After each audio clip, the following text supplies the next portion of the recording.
This might be my boldest claim yet, but after Isagi Yuichi, the most important character might actually be Nagi.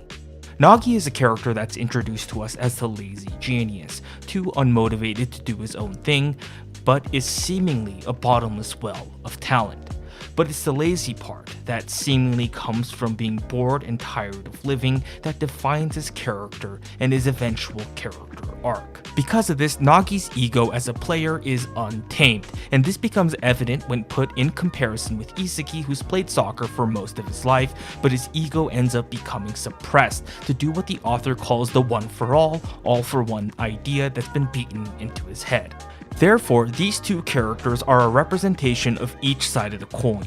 On one side, Nagi is a born genius with ego untamed, while Isagi is the hard worker that works to beat the geniuses as he slowly unlocks the ego that was chained away by decades of Japanese soccer.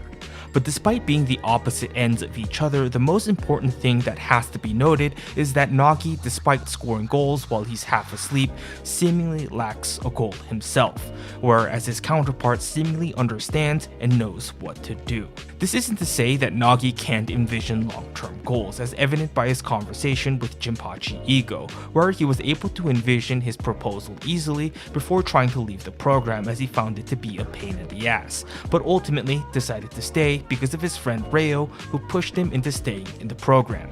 When it comes to the development of Nagi's character, Ryo is perhaps the most important character.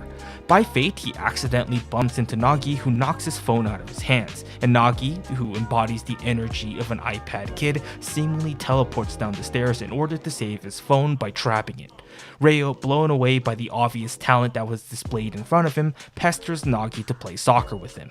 The constant pestering and nagging is what gets Nagi to cave, but he seemingly deals with it despite the copious amounts of complaints he has, as the time they spend together forms a genuine friendship.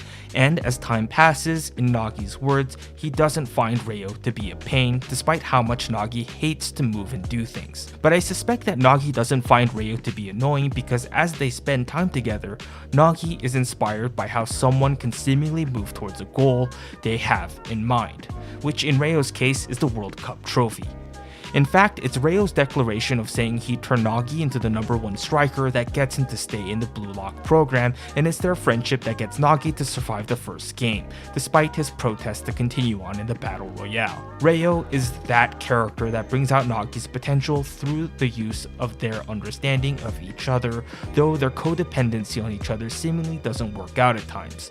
More on this later. In their first game, the first selection against Nico's team, every match seems to start the same, with the advice of turning 0 to a 1 resonating with the smartest players. Ryo quickly understands this and uses his high IQ in order to have his team work together. Zantetsu, the other strong teammate on Team V, while stupid, is an incredibly fast player that's able to score goals as well. And Ryo, using Nagi's phone and addiction to games as bait, uses that incentive to motivate him and get him off his position as goalie to score some points as well, just in case things don't work out and they end up not winning all their games. It's thanks to this match and business acumen that Ryo was able to turn this 0 into a 1, or well, almost, were it not for Zantetsu's rebellion, as he states that he can see through Ryo's plan and doesn't want to cooperate. And in the second match, their dislike for each other ends up screwing things up at the start of the game against the Wanima brothers as they get scored on. The Wanima brothers are an interesting roadblock for Team V, as by this point, the heart of the team, Ryo, can only form a threat with Nagi. But the brothers are just like these two in the fact that they can also seemingly read each other's mind, and at this point in the story also have a codependency on each other, with one even speaking for his brother.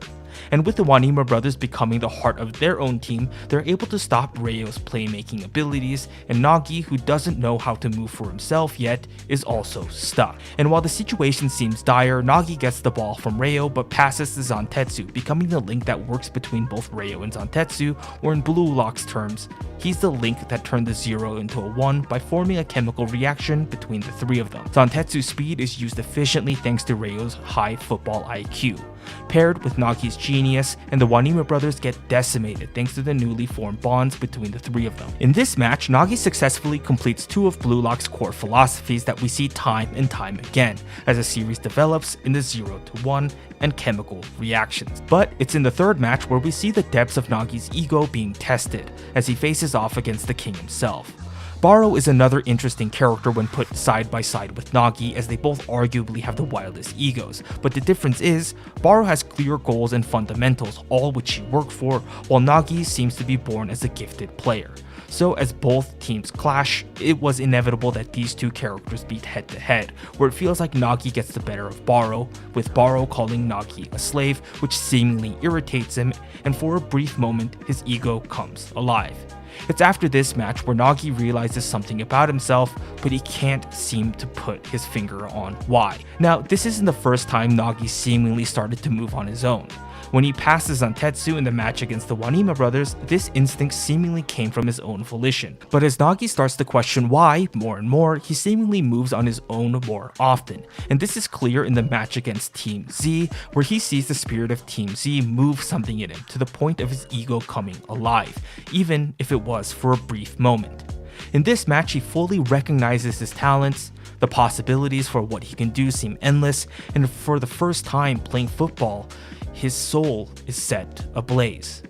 But unfortunately, at the peak of his high, the game ends in Team Z's victory, and Nagi, who's only ever expressed his boredom, his tiredness for living, realizes how alive he feels, but also how frustrating it was for him to lose.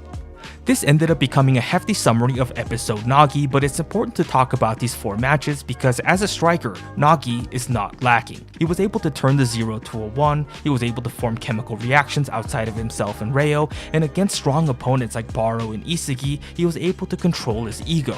But his actual ego takes a hit when he loses his first match, and the question of why seemingly pops up more and more in his head. Compare this moment with our main protagonist, Isagi, who was also able to do everything that Nagi was able to do.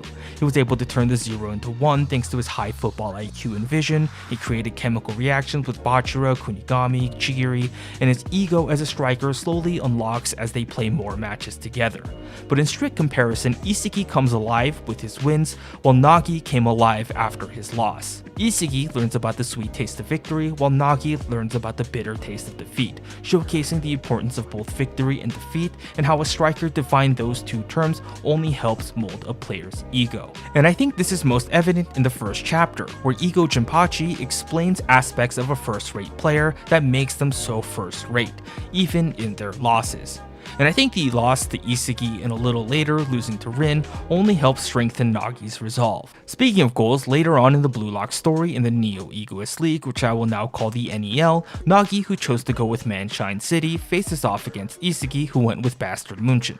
It's here we realize that Nagi's goal is to defeat Isagi, as the tremendous amount of respect that he has for him is what drives him into crushing him, with training and the birth of a new chemical link that he has with Ryo pushes him into becoming a stronger player, all with the goal of beating Isagi in mind. It's important to note here that the new chemical reaction that he has with Ryo is like that of Kurona and Isagi, both Kurona and Ryo moving around their respective partners like a moon does to a planet, an image that we see when describing Isagi and Kurona's intricate 1-2 plays. Agi considers this codependency awful for the development of Nagi as a player, and in a way he's absolutely correct, but I think this is vocalized by Agi in an awful way.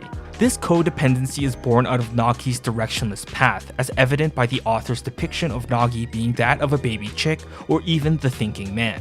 But the reason why something like this works for Isagi is because he has clear goals on what has to come next in order to become the best striker in the world.